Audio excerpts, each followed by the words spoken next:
All right, welcome back, everyone. We have another military item I picked up way back. This is a US M2 Jungle Individual First Aid Kit, which was issued to Marines and Army forces in World War II.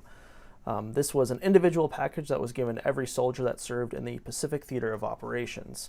So it's a belt pouch, obviously. It's got this, you can fit it inside the belt. It's got this belt loop and wire hanger. It doesn't have a name on it, so I'm not sure if it was actually issued to anyone. Inside the lid here, it snaps up like this. Inside the lid, it says GB FMG Company Inc., and it's dated to 1944.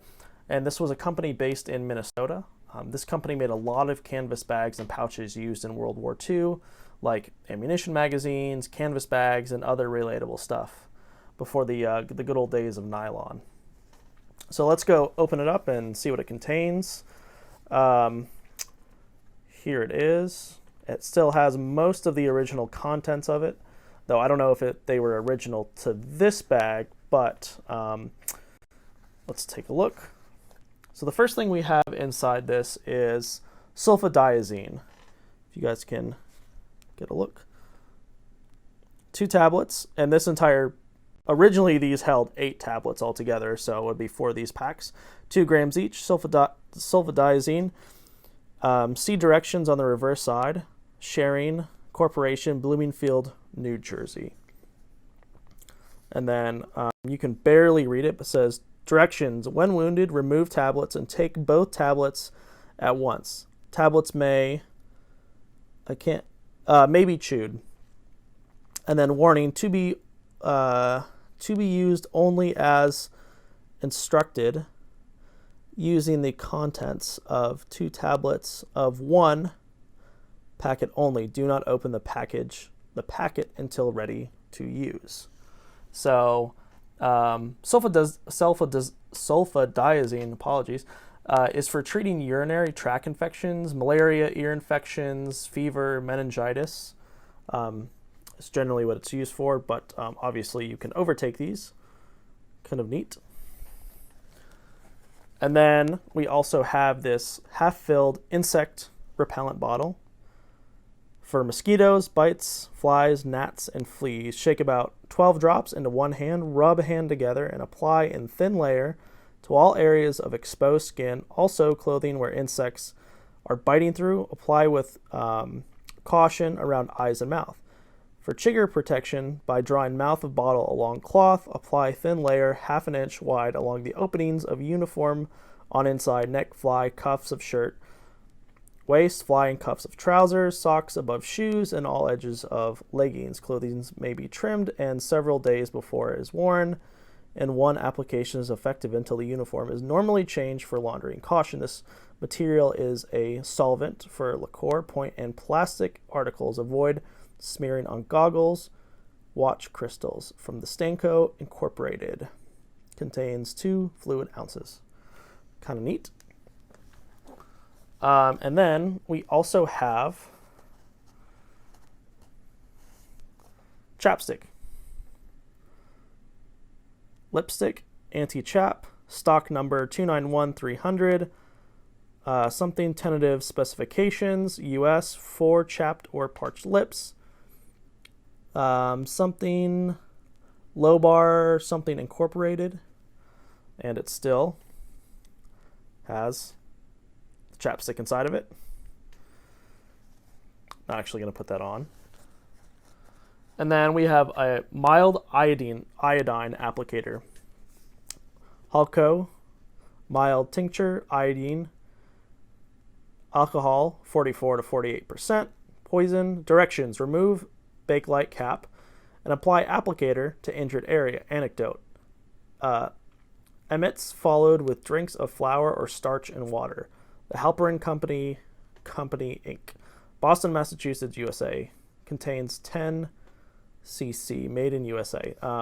This is fragile, but I'm not actually, the contents are actually empty. It must have evaporated or otherwise been drained out over time. And this is applied to skin pretty much for inflammations and to kill germs around a wound. And then We also have atabrine tablets. This is also, this was used to fight malaria, so these are essentially malaria tablets. Atabrine was a synthetic brand, and it doesn't have the label on it. It was removed at some point, but it was a synthetic brand developed in the early 40s, I believed.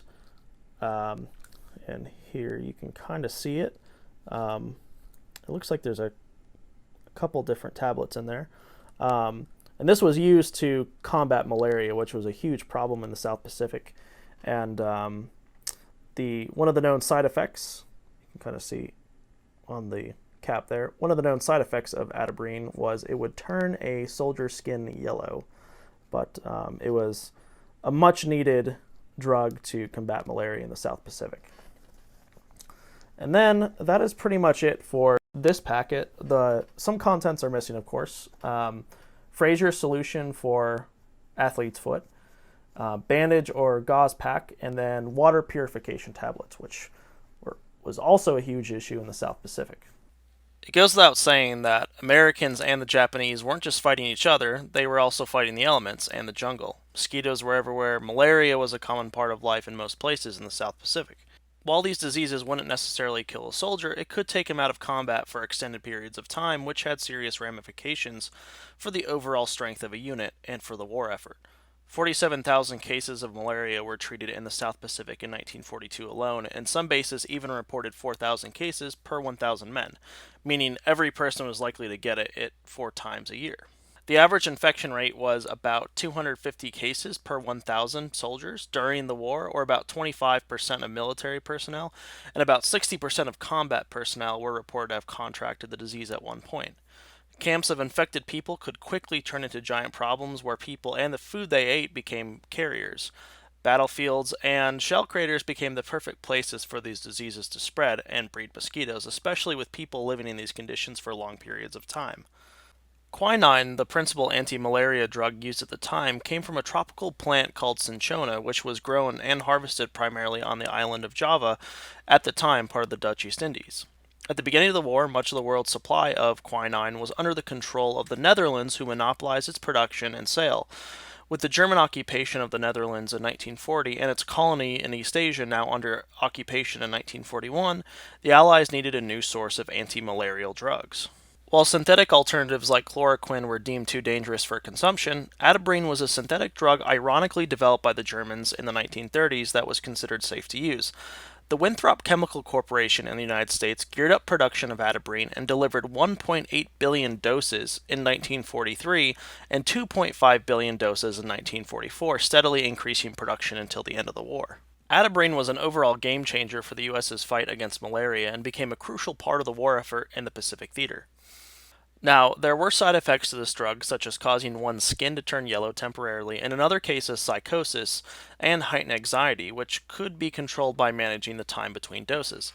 Sometimes they had a hard time enforcing soldiers to take it who simply disliked the thought of these side effects. The other tool besides anti-malarial pills that was widely used was DDT, which was sprayed on just about everything and was actually mixed with diesel and fuel that was sprayed onto bodies of water where mosquitoes lingered and bred. This was pretty effective.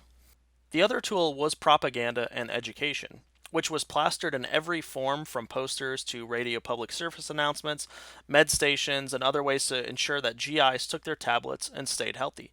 The Japanese, on the other hand, suffered from extreme rates of infection, and some units facing up to rates of 90% and putting entire units out of combat. The Japanese, especially in the later years of the war, were continually losing access to dwindling supply lines as major islands began to fall to American forces, and the Japanese Navy had no capacity to resupply far-off island strongholds. Lack of nutrition and access to basic medical needs compounded the situation for them. Thanks to educational tools and scientific advancements, U.S. operations were kept largely shielded from large malaria outbreaks and was itself another front line in the war.